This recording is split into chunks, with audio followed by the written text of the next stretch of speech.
చంపేసిండు నానిగారు, మొత్తం చంపేసిండు. అంత powerful officer, మొత్తం టోటల్ ఇండియాని వెళ్తాడు. టోటల్ ఇండియాలో ఎక్కడ పోయినా అంత పవర్ఫుల్ క్యారెక్టర్ ఇచ్చారు పోలీస్ ఆఫీసర్ క్యారెక్టరు. సూపర్ అంటే సూపర్ దింపిన బొమ్మ. ఆయన ప్రొడ్యూసర్లో సూపర్ హిట్ సినిమా ఇది. సూపర్ హిట్ సినిమా అంటే సూపర్ హిట్ సినిమా. సూపర్ కలెక్షన్స్ బాక్స్ బద్దలవుతుంది. ట్రైలర్ చూసి అందరూ వైలెన్స్ అని ఎక్స్పెక్ట్ చేశారు కదా, సో మేడం కాకపోతే ఘోరంగా లేదు వైలెన్స్. ఆ సినిమా పడ్డ స్టోరీ ప్రకారంగా ఉన్నది. సిటీకే అనేది ఒక గ్యాంగ్ ఉంటుంది, మొత్తం సలార్లు ఉంటారు కదా సైకో గాళ్ళు, సిటీకే సైకో వాళ్ళు ఉంటారు.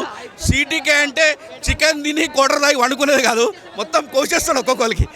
అండ్ లాస్ట్లో 4th కేస్కి ఒక సర్ప్రైజ్ అయితే ఎలిమెంట్ చూపించారు, సో అది ఎలా అనిపించింది మీకు? లాస్ట్కు పెద్ద జంగల్లో ఒక బిల్డింగ్ ఉంటుంది, ఆ బిల్డింగ్లోకి అడవి చేసి ఎంట్రీ సూపర్ ఉంటుంది, సూపర్. సో నెక్స్ట్ హిట్ 4లో వచ్చేది కార్తికేయ.